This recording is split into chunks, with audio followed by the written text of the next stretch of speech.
Back our channel. आप सभी का आपके अपने चैनल पर स्वागत है। और आज हम बात करने वाले हैं केवीएस कंप्यूटर साइंस की तैयारी कहाँ से शुरू करनी है।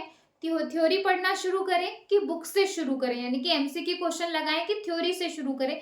कौन सी बुक से हमें पढ़ना है, क्या हमारा सिलेबस हो सकता है, क्या हमारा एग्जाम पैटर्न है, लास्ट टाइम कितनी कट ऑफ गई थी कि हम उस जो है उसके हिसाब से कितना पढ़ना है हमें, एग्जाम पैटर्न क्या रहेगा, सिलेक्शन प्रोसेस क्या रहेगा, टोटल आपको कितनी वैकेंसी देखने को मिल सकती हैं, प्लस कौन सी बुक से किस तरीके से पढ़ना है, ये सारी चीजें आज हम पर जो है डिस्कस करने वाले हैं। अगर आप केवीएस की तैयारी कर रहे हो और केवीएस में जॉब पाने के लिए बिल्कुल डेस्परेट हो कि भाई मुझे जो है जॉब करनी है तो करनी ही है, यानी कि भाई मुझे अब के बाद सिलेक्शन लेना है, तो भाई ये जो चीजें हैं अगर आप बिल्कुल वीडियो को लास्ट तक देखते हो तो आपके सारे पॉइंट्स बहुत ही जो है अच्छे से क्लियर हो जाएंगे, जिसमें आपका सिलेबस, एग्जाम पैटर्न, आपकी बुक्स, क्राइटेरिया, सब कुछ हम बहुत अच्छे से डिस्कस करने वाले हैं। तो चलिए भाई शुरू कर लेते हैं, वन बाय वन करके डिस्कस करेंगे। सबसे पहले बात करेंगे कि जो आपका सिलेक्शन प्रोसेस है वो क्या होता है, आपको कितनी स्टेज में से होके जो है गुजरना पड़ता है। तो जो सिलेक्शन प्रोसेस होता है वो आपका दो चीजों के ऊपर बेस्ड होता है। एक होता है ऑल ओवर इंडिया के बेस पे आपका एग्जाम होता है, जिसमें से ऑल ओवर जितने भी स्टेट्स हैं आपके, अलग अलग स्टेट से बच्चे जो है फॉर्म भरते हैं। फॉर्म भरने के बाद जो है सबका एग्जाम होता है। एग्जाम होने के बाद जो है आपका जो है रिजल्ट आता है। अब उस रिजल्ट में जो है आपकी कट ऑफ जो है वो सेट होती है कि भाई जनरल कैटेगरी की इतनी कट ऑफ गई है, ओबीसी की इतनी गई है, एससी एसटी वालों की इतनी गई है, तो उस कट ऑफ में से आपका सिलेक्शन होता है। ठीक है, जब आपका कट ऑफ में सिलेक्शन हो जाता है, यानी कि अगर आप रिटन एग्जाम क्लियर कर लेते हो, उसके बाद सेकेंड फेज आता है आपका ये वाला जो है इंटरव्यू और डेमो टीचिंग का, कि भाई आपको जो है 30 नंबर दिए जाते हैं आपकी टीचिंग के बेस पे, कि भाई वहां से वहां पे आपको जो है डेमो टीचिंग जो है आपसे देखी जाती है कि आप किस तरीके से पढ़ा रहे हो, आपका पढ़ाने का तरीका क्या है, समझ में आ रहा है नहीं आ रहा है, आपके कंसेप्ट क्लियर है नहीं क्लियर है, वो सारी चीजें। और 30 नंबर का होता है आपका इंटरव्यू। तो टोटल जो है ये 60 मार्क्स का रहता है, जिसमें से 30 मार्क्स इंटरव्यू के और जो 30 मार्क्स है वो आपकी डेमो टीचिंग के रहते हैं। ठीक है, अब जो फाइनल सिलेक्शन बनता है, फाइनल सिलेक्शन जो बनता है, फाइनल सिलेक्शन आपका कैसे रहेगा, फाइनल सिलेक्शन रहता है आपका 70-30 के रेशो से, यानी कि 70% का वेटेज लिया जाता है आपके रिटर्न में से। 70% का वेटेज कहाँ से लिया जाएगा, रिटन एग्जाम जो आप क्वालिफाई करके आए हो वहां पे आपके जितने मार्क्स आए हैं वो, प्लस 30 का रेशो लिया जाता है, जिसमें से 15 मार्क्स आपके डेमो टीचिंग के हो जाते हैं और 15 आपका जो इंटरव्यू है, जो आपकी परफॉर्मेंस है वो देखी जाती है। तो भाई इस तरीके से आपका फाइनल मेरिट बनती है। तो मेरे ख्याल से आपको इतना अच्छे से समझ में आ गया कि भाई ये चीजें होती हैं। अब 180 का आपको पहले क्लियर करना है, मतलब मेरिट में आना है, उसके बाद आपका इंटरव्यू होता है और उसके बाद आपका फाइनल मेरिट बनता है। 70% वहां से, 30% यहाँ से। ठीक है, अब जो 180 नंबर है जो आपका ये रिटन एग्जाम है, और इसमें जो ये आपका 180 नंबर है, अब ये किस तरीके से वेटेज रखता है, कितना आपका सिलेबस आता है, कितना आपका कॉमन पार्ट आता है, कैसे आपको प्रिपरेशन करनी है, वो भी देख लेते हैं। तो भाई जो आपका ये रिटन एग्जाम है, रिटन एग्जाम आपका दो पार्ट्स में हम डिवाइड करते हैं। पहला होता है आपका कॉमन पार्ट और सेकंड होता है आपका सब्जेक्ट वाला पार्ट। ठीक है, तो जो सब्जेक्ट है आपका, जो भी आपका सब्जेक्ट है, जैसे हम कंप्यूटर साइंस की बात कर रहे हैं तो 100 मार्क्स का आपको कंप्यूटर देखने को मिलेगा। अब कंप्यूटर वालों के लिए 5 नंबर की यहाँ पे वेटेज मिल जाती है। कंप्यूटर एक तरीके से बेसिक जो आईसीटी वाला पार्ट होता है वो यहाँ पे 5 नंबर का आता है, तो टोटल आपका सब्जेक्ट यहाँ पे 105 का हो जाता है, यानी कि ये वाले क्वेश्चन बहुत आसान रहते हैं, तो आप ऑलमोस्ट सारे बच्चे सही करके आते हैं। ठीक है, तो सबसे पहले इस कॉमन पार्ट को डिस्कस कर लेते हैं जो टीजीटी पीजीटी वालों के लिए फिक्स होता है। ठीक है, अब इस कॉमन पार्ट में भी 3 पार्ट होते हैं। पहला पार्ट होता है जो कि आपका लैंग्वेज का होता है। पहला जो पार्ट है, मतलब जो आपका कॉमन पार्ट है, वो भी आपका 3 पार्ट में डिवाइडेड है। पहला पार्ट आपका लैंग्वेज का जो कि 20 मार्क्स का रहता है। सेकेंड पार्ट जिसमें आपका जो है जनरल अवेयरनेस, करंट अफेयर और आपका जो है रीजनिंग और कंप्यूटर होता है। करंट अफेयर आपके 10 मार्क्स के आते हैं, रीजनिंग आपकी 5 नंबर की आती है, कंप्यूटर आपका 5 नंबर का आता है, तो ये भी आपका 20 मार्क्स का हो गया। जो लैंग्वेज है 10 नंबर की हिंदी आती है, 10 नंबर की इंग्लिश आती है।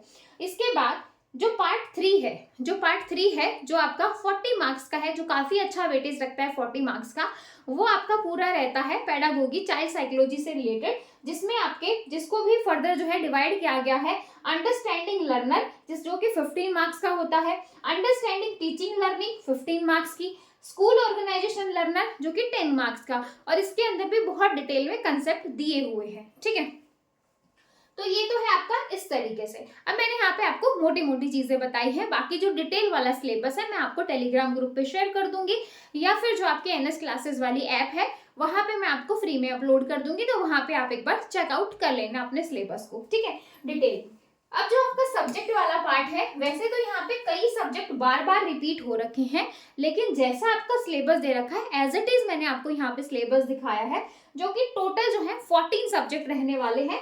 जैसा कि आप देख सकते हो, सबसे पहले बेसिक कंप्यूटर ऑर्गेनाइजेशन, फिर है आपका कंप्यूटेशनल थिंकिंग एंड प्रोग्रामिंग, जिसको हम बेसिक पाइथन के नाम से भी जानते हैं, और आपको आपके सिलेबस में दिखाई देगा कंप्यूटेशनल थिंकिंग एंड प्रोग्रामिंग 1। तो बेसिक पाइथन हो जाएगी, ये आपका एडवांस पाइथन हो जाएगा। ठीक है, ये आपका सोसाइटी लॉ और एथिक्स हो जाएगा, कंप्यूटर नेटवर्क है, डेटाबेस मैनेजमेंट सिस्टम है, इंट्रोडक्शन टू कंप्यूटर सिस्टम। अब देखो कंप्यूटर यहाँ पे भी रिपीट हो रहा था, अब कंप्यूटर यहाँ पे भी रिपीट हो गया। ठीक है, इंट्रोडक्शन टू पाइथन, पाइथन यहाँ पे भी है, पाइथन आपका यहाँ पे भी है। ठीक है, डेटाबेस एंड एसक्यूएल, अब डेटाबेस यहाँ पे भी आ रहा था, अब बस यहाँ पे एसक्यूएल एक्स्ट्रा आ गया।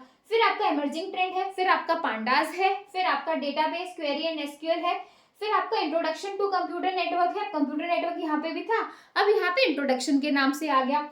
फिर आपका सोसाइटी इम्पैक्ट्स है, जो कि आपका ऑलरेडी सोसाइटी लॉ और एथिक्स में आ चुका है। ठीक है, अब कहीं कहीं पर ये सिलेबस थोड़ा बहुत इधर उधर करके दे रखा है, बाकी कई सब्जेक्ट आपके जो है रिपीटेड है।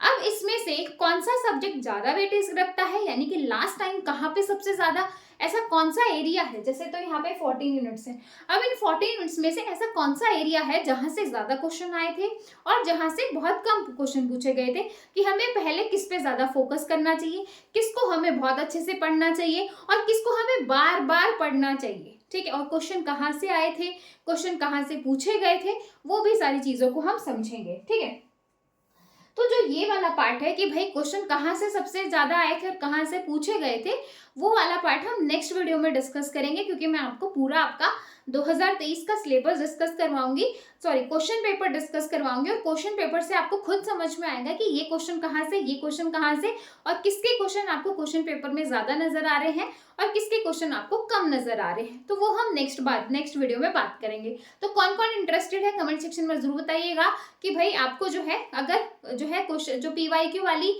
देखनी है और क्वेश्चन जानने हैं, तो आप कमेंट सेक्शन में बता देना, आपके जो कमेंट होंगे उसके अकॉर्डिंग हम नेक्स्ट वीडियो पे बात करेंगे। ठीक है, तो ये आपका पूरा सिनेरियो हो गया 180 मार्क्स का। आपकी नेगेटिव मार्किंग जो है KVS में नहीं होती है, तो ये जो है आपका पूरा 180 नंबर का है, जिसमें से 70% आपका फाइनल जब मेरिट लिस्ट बनती है तो इसमें से ऐड होता है, यानी कि ये आपका काफी इंपॉर्टेंट है। ठीक है, अब इसके बाद मैं बात करूं आपकी कट ऑफ की, कि भाई हम जो है 180 में से कितने नंबर लेकर आए कि हमारा सिलेक्शन हो जाए। देखो लास्ट टाइम जो हुआ था वो पता नहीं कैसे चीजें हुई थी कि भाई आपके जो है क्योंकि बहुत जगह जो है चीजें पकड़ी भी गई थी कि भाई जो है बहुत जगह मिसलीडिंग और ये सारी चीजें हुई थी, तो भाई लास्ट टाइम जो कट ऑफ थी वो बहुत ज्यादा गई थी, यानी कि 149 कट ऑफ गई थी 180 में से, जो कि अपने आप में बहुत ज्यादा है। 180 में से 150 नंबर जो है वो कट ऑफ जाना बहुत बड़ी चीज है। ठीक है, तो भाई कट ऑफ लास्ट टाइम बहुत ज्यादा गई थी, और जिस तरीके से कट ऑफ गई थी उसके हिसाब से जो है आपको दिन रात एक करना पड़ेगा, क्योंकि भाई आजकल कंपटीशन बहुत ज्यादा है और बच्चे हर कोई वेट करता है वैकेंसी का, जैसे ही वैकेंसी आते हैं बिल्कुल कूद पड़ते हैं, तो भाई वही चीज आपको अच्छे से करनी है। ठीक है, इसके बाद हम बात कर लेते हैं टोटल वैकेंसी। टोटल वैकेंसी का वैसे तो मैंने आपको जो है NS क्लासेस वाले चैनल की पोस्ट पे भी डाल रखा है कि टोटल आपको कितनी वैकेंसी देखने को मिलेंगी। तो जो टोटल आपको टीचिंग की पोस्ट है वो 7414 और नॉन टीचिंग की आपको 1563, तो देखा जाए तो 8977 वैकेंसी आपको देखने को मिल सकती है। लेकिन वैकेंसी जो है बहुत ही जो है एक तरीके से KVS में इतनी ज्यादा नहीं रहती हैं। बाकी जो आपके रिक्रूटमेंट रूल आए थे उसमें जो है एक अच्छा खासा जो है आपका जो है वो चल रहा था कि भाई इतनी पोस्ट है, अब कितनी वैकेंसी जो है, कितनी केवीएस पीजीटी की वैकेंसी निकालता है वो देखना है। केवीएस में जो कंप्यूटर साइंस का पेपर होता है वो सिर्फ पीजीटी लेवल पे होता है, टीजीटी लेवल पे नहीं होता है। अब जो है बात कर लेते हैं एलिजिबिलिटी क्राइटेरिया की, कि एलिजिबिलिटी क्राइटेरिया क्या होगा। अब एलिजिबिलिटी क्राइटेरिया को लेके जो है काफी सारी चीजें हैं, क्योंकि जिस दिन से रूल आए हैं उसके बाद काफी सारे बच्चे जो है वो परेशान हो गए हैं। अब जो फाइनल जो आपका जो आपकी वैकेंसी आएगी उसी में पता चलेगा कि भाई क्या जो है आपका एजुकेशन क्वालिफिकेशन होनी चाहिए। ठीक है, अब हम बात कर लेते हैं बुक्स की। हमने जो है सिलेबस देख लिया, हमने जो है आज हमारा सिलेबस देख लिया, हमने समझ लिया कि मेरा सिलेक्शन कैसे होगा, मेरा क्या एग्जाम पैटर्न रह सकता है, मुझे कैसे पढ़ना है, कितना पढ़ना है, ये सारी चीजें मेरे माइंड में सेट हो गई हैं। अब कहाँ से पढ़ना शुरू करूँ, कौन सी बुक को उठाऊं, स्टैंडर्ड बुक उठा लूं, क्या करूं, है ना। तो बुक्स के लिए भाई देखो आपको थोड़ा सा डिटेल में चीजों को पढ़ना पड़ेगा। अब 180 में से 150 नंबर कट ऑफ जाना बहुत ज्यादा है, यानी कि आप ऊपर ऊपर से पढ़ के काम नहीं चला सकते, क्वेश्चन इन बिटवीन बहुत सारे बनते हैं। अब लास्ट टाइम जो क्वेश्चन आपके आए थे वो पूरे आपके एनसीईआरटी में से आए थे, पूरे क्वेश्चन आपके एनसीईआरटी बेस्ड थे। अब उस एनसीईआरटी में से जो आपकी 11th और 12th की एनसीईआरटी है, जो आपकी 11th और 12th की एनसीईआरटी है उसको उठा लीजिए और उसको बहुत अच्छे से कर डालिए। जितनी बार आप कर सकते हो उसकी बैक की एक्सरसाइज, इन बिटवीन क्वेश्चन, पूरी एक एक लाइन बहुत अच्छे तरीके से आप जो है पूरी एनसीईआरटी को बहुत बेहतरीन तरीके से कर दीजिए। अगर आपने एनसीईआरटी कर दी, अब उस एनसीईआरटी के बेस पे जैसे पाइथन के आपको जितने क्वेश्चन मिलते हैं, एडवांस पाइथन के आपको जितने क्वेश्चन मिलते हैं, इमर्जिंग ट्रेंड के आपको जितने क्वेश्चन मिलते हैं, सोशल एथिक्स के आपको जितने क्वेश्चन मिलते हैं, और मतलब जहां जहां से आपको क्वेश्चन मिलते हैं आप बस क्वेश्चन लगाना शुरू कर दीजिए। क्योंकि जैसे ही पैरेलली आप थ्योरी जो है शुरू करो, थ्योरी के साथ साथ थोड़ा थ्योरी पार्ट करने के बाद आप जो है एमसीक्यू वाला पोर्शन जो है वो शुरू कर दो, है ना। तो भाई इसके लिए तो आप एनसीईआरटी की बुक ले लो, प्लस जो है ओसवाल के पेपर्स आते हैं उनको भी आप लगा सकते हो, जहां से आपको पेपर्स मिलते हैं वो आप लगाइए। प्लस जो है यहाँ पे एनसीईआरटी की जितनी एक्सरसाइज है आप उन सबको करो। एनसीईआरटी की पूरी 11th और 12th की पूरी बैक एक्सरसाइज मैंने डाल रखी है, प्लस जो अपडेटेड सिलेबस है उसकी मैंने 12 घंटे की मैराथन भी डाल रखी है, आप उसको एक बार देख सकते हो। ठीक है, बाकी जो है हमने एक 100 डेज कंप्यूटर का कोर्स शुरू किया था, जिसमें 3rd to 9th मैंने आपको सारी एनसीईआरटी करवा दी है। 10th 11th 12th 3 एनसीईआरटी आपकी बची हैं, वो हम बहुत जल्दी जो है कवर करेंगे। और जो है कोशिश है कि भाई 11th 12th को शुरू करूं। अब जो है 11th 12th को शुरू हम क्वेश्चंस के अकॉर्डिंग करें या थ्योरी के अकॉर्डिंग करें, मुझे कमेंट सेक्शन में जरूर बताइएगा। बाकी अगर आपका कोई भी डाउट है केवीएस के रिगार्डिंग, केवीएस की स्ट्रैटेजी के रिगार्डिंग, स्ट्रैटेजी तो हम नेक्स्ट वर्क क्लास में बात करेंगे। बाकी जो मैंने आज पॉइंट्स डिस्कस किए हैं इसमें अगर आपका कोई भी डाउट है तो मुझे कमेंट सेक्शन में बता सकता है।